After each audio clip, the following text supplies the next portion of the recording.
Class 4 का हिंदी पाठ है 13। पाठ का नाम है चाचा का पत्र। तो चलिए इस पाठ के सभी प्रश्नों का उत्तर बनाते हैं। प्रश्न 1 है, यह पत्र किसने और किसे लिखा? तो लिखेंगे उत्तर, यह पत्र जवाहरलाल नेहरू ने देश के बच्चों को लिखा है। 2, यह पत्र कब लिखा गया था? तो उत्तर, यह पत्र 14 नवंबर 1960 ईस्वी को लिखा गया था। अब है प्रश्न 3, पत्र की कौन सी बात आपको सबसे अच्छी लगी?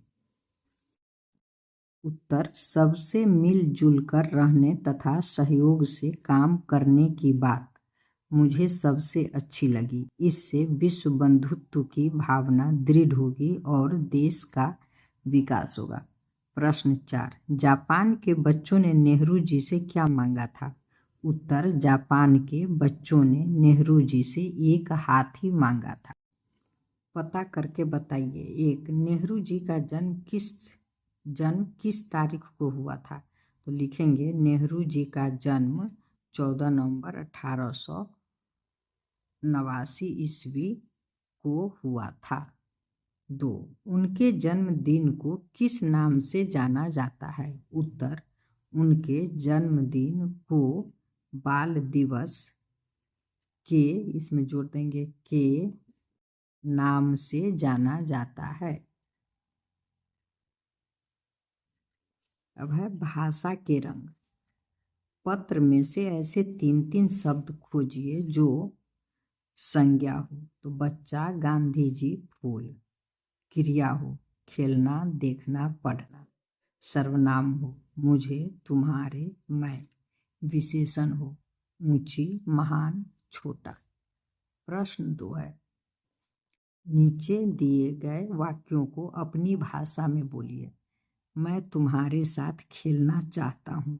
तो अपनी भाषा में बोलेंगे, हम तुम्हारे साथ खेलना चाहते हैं। दूसरा है, जापानी बच्चों ने मुझसे हाथी मांगा। तो अपने भाषा में बोलेंगे, जापानी बच्चों ने हमसे हाथी मांगा। 3 में है, क्या किसी फूल को तुम उसके नाम से पहचान सकते हो? और कभी फिर लिखूंगा। तो क्या किसी फूल को तुम उसके नाम से पहचान सकते हो और कभी फिर लिखोगे? अब है, जापानी शब्द जापान से बना है। जापानी शब्द विशेषण है।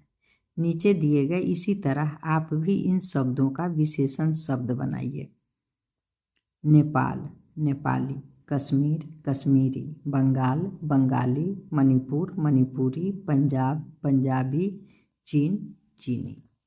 प्रश्न 4 है, नीचे दिए गए वाक्यों में सही विराम चिन्ह लगाइए। आपका क्या नाम है? तो इसमें प्रश्नवाचक चिन्ह लगाएंगे। मेरा नाम नीलम है, पूर्ण विराम। मैंने फूल, पहाड़ और झरने देखे।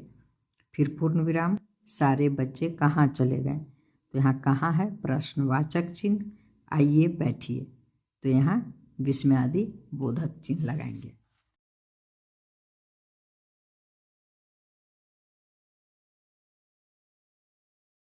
अब है डायरी। 9 वर्षीय शिवांग की डायरी का एक अंश पढ़िए और सवालों के जवाब दीजिए। 3 फरवरी 2011 शनिवार। आज मैं दिन में जब तख्त पर बैठा था तो मम्मी मेरे सिर में तेल लगा रही थी। आज धूप भी बहुत अच्छी खिली थी। पापा अमरूद के पेड़ से अमरूद तोड़ रहे थे। अमरूद बहुत मीठे थे। हमारे अमरूद के पेड़ के पीछे एक बेर का पेड़ है, उसमें भी बहुत सारे बेर लगे हैं, लेकिन बच्चे कच्चा ही खा जाते हैं। आज मैंने देखा मेरे अमरूद के पेड़ पर बहुत सारी गिलहरियाँ और चिड़ियाँ एक दूसरे को पकड़ रही थी। कभी गिलहरियाँ जामुन के पेड़ पर जाती तो कभी नीम के पेड़ पर। मुझे बहुत अच्छा लगता जब गिलहरियाँ जोर जोर से ची ची करती, ऐसा लगता जैसे चिढ़ा रही। तो अब है, अब इन प्रश्नों के उत्तर दें। एक में बताइए कौन क्या कर रहा था। माँ क्या कर रही थी? तो शिवांक के सिर में तेल लगा रही थी। पापा अमरूद के पेड़ से अमरूद तोड़ रहे थे। चिड़िया और गिलहरियां एक दूसरे को पकड़ रही थी। गिलहरियां चींची कर रही थी। अब प्रश्न 2 है, शिवांक के घर के पास कौन कौन से पेड़ थे? तो लिखेंगे शिवांक के घर के पास अमरूद, बेर, जामुन, नीम के, इसमें के जोड़ देंगे, के पेड़ थे। 3, एक दिन में बहुत सारी बातें हमारे मन को छू जाती है, उन्हें हम डायरी के रूप में लिखते हैं। डायरी में तारीख, घटनाएं, दिन, कैसा लगा आदि चीज़ों का जिक्र होता है। शिवांक की डायरी के आधार पर नीचे दी गई तालिका को भरिए।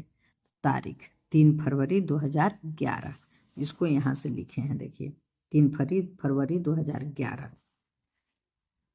दिन शनिवार, उसी डायरी से ढूंढ कर लिखना है, तो दिन शनिवार। घटनाएं, गिलहरियां जोर से ची ची कर रही थी, लग रहा था जैसे शिवांक को चिढ़ा रही है।